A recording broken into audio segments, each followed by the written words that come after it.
जब भी कोई कॉम्प्लेक्स इक्वेशन दे रखी होती है और हमको z की वैल्यू निकालने के लिए कहा जाता है, तो मैंने देखा है यूजुअली बच्चे z को x प्लस वाई आई मान के फिर उसके बाद x और y की वैल्यू निकालते हैं। उसमें वो रियल पार्ट को 0 के बराबर रख देते हैं, फिर इमेजिनरी पार्ट को 0 के बराबर रख देते हैं और x और y की वैल्यू निकालते हैं। ये वाला वे केवल एज ए लास्ट अल्टरनेटिव रखना चाहिए, क्योंकि ये बहुत लेंथी पड़ता है। प्रॉपर तो ये है कि कॉम्प्लेक्स इक्वेशन को कॉम्प्लेक्स नंबर में ही सॉल्व किया जाए। ये बात आप जानते होंगे यदि आप इस बात को यूज करते हो कि किसी भी कॉम्प्लेक्स इक्वेशन के अंदर z की जगह z बार लिखना हमेशा अलाउड होता है। तो यदि हम z की जगह z बार लिखते हैं तो हमको एक और कॉम्प्लेक्स इक्वेशन मिल जाती है, मतलब कि हमको z और z बार में दो इक्वेशन मिल जाती हैं और इनकी हेल्प से हम z की वैल्यू निकालते हैं। और इस क्वेश्चन में भी मैं ऐसे ही करूंगा। एक बार रियल और इमेजिनरी पार्ट में से एक भी निकल जाए तो फिर इसके बाद क्वेश्चन यूजुअली आसान हो जाता है। एक बात लेकिन मैं आपको बताना चाहूंगा कि बहुत सारे बच्चों को कॉम्प्लेक्स नंबर और इमेजिनरी नंबर में फर्क ही नहीं पता होता। वो सब समझते हैं कि कॉम्प्लेक्स नंबर और इमेजिनरी नंबर एक ही बात होती है, लेकिन नहीं। Set of imaginary number is subset of set of complex numbers. Complex numbers में रियल नंबर भी आते हैं। Complex number is the union of real numbers and imaginary number. Imaginary number वो होते हैं जो कि a प्लस बी आई वाली फॉर्म में होते हैं, लेकिन b जो है वो नॉन जीरो हो तो हम बोलते हैं a plus b i is imaginary number. लेकिन कॉम्प्लेक्स नंबर के लिए ये कंडीशन नहीं होती। b जीरो हो गया तो रियल बन गए, b नॉन जीरो हो गया तो इमेजिनरी बन गए। ये बात मैंने जस्ट फॉर नॉलेज बोली है, क्योंकि यूजुअली बच्चों को कॉम्प्लेक्स नंबर और इमेजिनरी नंबर में फर्क नहीं पता होता। और इस क्वेश्चन में भी हमको एक कॉम्प्लेक्स इक्वेशन दे रखी है और हमको z की वैल्यू निकालनी है। क्योंकि एक बार z की वैल्यू मिल जाएगी तो मैच करना हमारे लिए डिफिकल्ट नहीं है। जिन स्टूडेंट्स को इस क्वेश्चन का सलूशन केवल रिटर्न फॉर्म में चाहिए, उनके लिए डिस्क्रिप्शन में लिंक दे रखा है, वो स्टूडेंट्स वहां से डाउनलोड कर सकते हैं। इस क्वेश्चन में कहा गया है let z be a complex number satisfying this equation where z bar denotes the complex conjugate of z। Let the imaginary part of z be non zero. और हमने मैचिंग करनी है। These are four choices। हमको एक complex equation दे रखी है और जैसा कि मैंने शुरू में बोला था कि हम एक और रिलेशन बना लेते हैं z की जगह z बार लिखकर। यदि मैं इस इक्वेशन में z की जगह z बार करता हूं तो मेरे को मिल जाता है mod of z bar cube plus 2 z bar square plus 4 z bar bar is z minus 8 equal 0। And z bar cube बोलो या z क्यूब बोलो, बात तो एक ही है।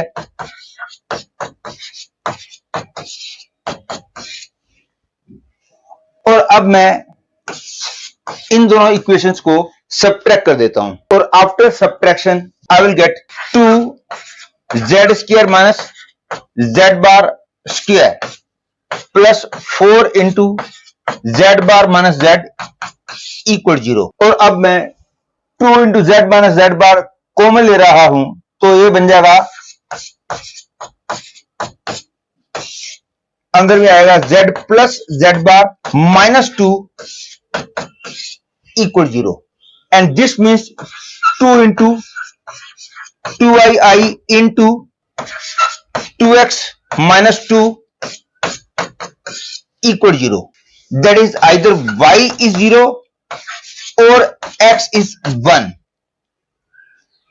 और लेकिन y तो 0 हो नहीं सकता, क्योंकि क्वेश्चन में कहा गया था let the imaginary part of z be non zero. इसलिए y नॉन जीरो हो गया तो I get x equal to 1। और x की वैल्यू 1 आ गई तो हम z की वैल्यू बोल सकते हैं कि यह है 1 प्लस वाई आई। अब मैं z की इस वैल्यू को गिवन इक्वेशन में रख देता हूं, क्योंकि अब उसके अंदर केवल एक वेरिएबल होगा। अब सॉल्व करना इतना मुश्किल नहीं होगा। और दूसरी बात, सॉल्व करने में भी मैं एक बात यूज करूंगा और वो बात यूज करने से आपकी कैलकुलेशन और भी ज्यादा कम हो जाएगी। और अब मैं यदि z की वैल्यू 1 प्लस वाई आई रखता हूं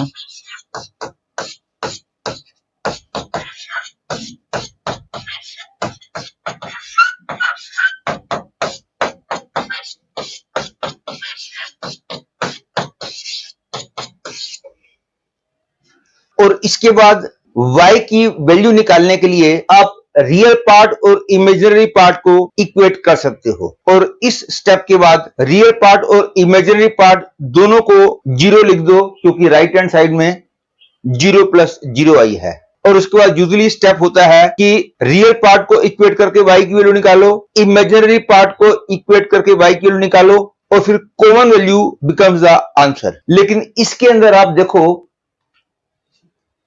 इमेजिनरी पार्ट तो कट ही रहा है, मतलब इमेजिनरी पार्ट तो हमेशा ही 0 है, y की वैल्यू जो मर्जी हो जाए। अब मैं रियल पार्ट को इक्वेट करता हूं। रियल पार्ट को इक्वेट करूंगा, ये बन जाएगा under root 1 plus y square whole cube plus 2 into 1 minus y square plus 4 minus 8 equal 0। और इसके बाद इसको सॉल्व करके y की वैल्यू निकाली जा सकती है, ठीक है। लेकिन यहां से यदि मैं y की वैल्यू निकालने की कोशिश करूंगा, थोड़ी सी डिफिकल्टी होगी। इस बात पे ध्यान दो कि यदि मैं 1 प्लस वाई स्क्वायर को टी स्क्वायर मान लेता हूं, तो मेरी इक्वेशन टी में बन जाएगी और बिल्कुल सिंपल इक्वेशन बनेगी। इसलिए कि ये वाला स्टेप हमारे लिए बहुत ही हेल्पफुल स्टेप होगा, और इस स्टेप को यूज करने से ये इक्वेशन बन जाएगी T cube plus 2 into 1 minus T square minus 1 minus 4 equal 0। ये बन गया T cube minus 2t square equal 0, and T square common ले लिया तो t माइनस 2 इक्वल 0। अब t तो 0 हो ही नहीं सकता, क्योंकि 1 plus y square is a positive quantity, इसलिए only possibility is t equal to 2। और t इक्वल टू आ गया तो I have got 1 plus y square equal to 4, that is y square equal to 3, that is y equal to plus minus root 3। अब y की value भी आ गई है, x की वैल्यू भी आ गई है, तो हमको z की वैल्यू मिल गई। तो z की वैल्यू आ गई 1 प्लस माइनस रूट 3i, क्योंकि z को हमने x प्लस वाई आई माना था, मतलब कि z की दो वैल्यूज पॉसिबल हैं। p पार्ट को चेक करना है हमने। p पार्ट का मतलब है mod of z square is equal to z की वैल्यू 1 प्लस रूट 3i लो, चाहे 1 माइनस रूट 3i लो, तो मॉड z की वैल्यू तो 2 ही आएगी। तो मॉड z स्क्वायर की वैल्यू 4 आ गई, तो p मैचेस विद 2। और मैचिंग टाइप क्वेश्चंस के अंदर यूजुअली हमको सबको मैच कराने की जरूरत नहीं पड़ती, और इस क्वेश्चन में भी आप देखोगे ऐसा ही होगा। अब यदि मेरे को आंसर मिला है कि p मैचेस विद 2, तो फिर फर्स्ट चॉइस तो गलत ही हो गई। तो check the choice Q, z की वैल्यू मैं 1 प्लस रूट 3i मान रहा हूं। ध्यान दो, 1 प्लस रूट 3i भी मान सकते हैं, 1 माइनस रूट 3i भी मान सकते हैं। दोनों तरीके से आंसर पक्का सेम आएगा, नहीं तो फिर कॉलम मैचिंग हो नहीं पाएगी। यदि मैं 1 प्लस रूट 3i लेता हूं, तो हमको मिलेगा 1 plus root 3i minus 1 minus root 3i square, that is 2 root 3i square, that is 12। तो Q मैचेस विद फर्स्ट। तो अब Q यदि 1 को मैच कर गया है, तो फिर ये चॉइस और ये चॉइस तो पक्का गलत हो गए, तो हमको करेक्ट चॉइस मिल गई। तो आपने देखा कि R और S को तो मेरे को मैच कराने की जरूरत ही नहीं पड़ी है, और हमको करेक्ट आंसर मिल चुका है। लेकिन फिर भी आपकी क्लैरिटी के लिए मैं R और S को भी चेक कर देता हूं। R चॉइस के लिए Z की वैल्यू यदि मैं 1 प्लस रूट 3i लेता हूं, तो मैं इसकी वैल्यू निकाल लूंगा। लेकिन ध्यान दो, 1 प्लस रूट 3i लो, चाहे 1 माइनस रूट 3i लो, आंसर पक्का सेम आएगा, नहीं तो प्रॉपर मैचिंग हो नहीं पाएगी। तो यदि मैं Z की वैल्यू ये लेता हूं, तो मॉड Z स्क्वायर की वैल्यू बन जाएगी 4।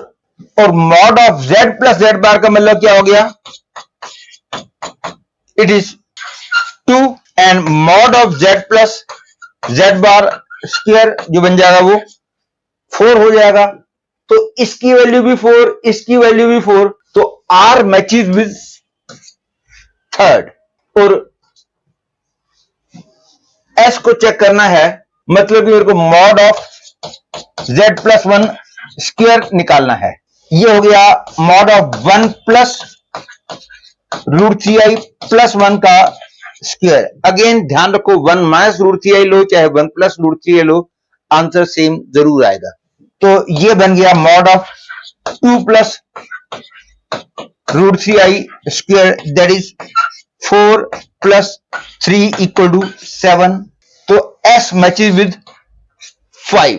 तो आपने देखा कि एस भी 5 को मैच कर रहा है। और अब जिन बच्चों को सॉल्यूशन केवल रिटर्न फॉर्म में चाहिए उनके लिए मैं क्वेश्चन और सॉल्यूशन की हर एक स्लाइड पे 5 सेकंड के लिए रुकूंगा, उतनी देर में आप स्क्रीनशॉट ले लेना। अदरवाइज सॉल्यूशन का लिंक मैंने पीडीएफ फॉर्म में डिस्क्रिप्शन में दे दिया है। यह है फर्स्ट स्लाइड कंटेनिंग क्वेश्चन,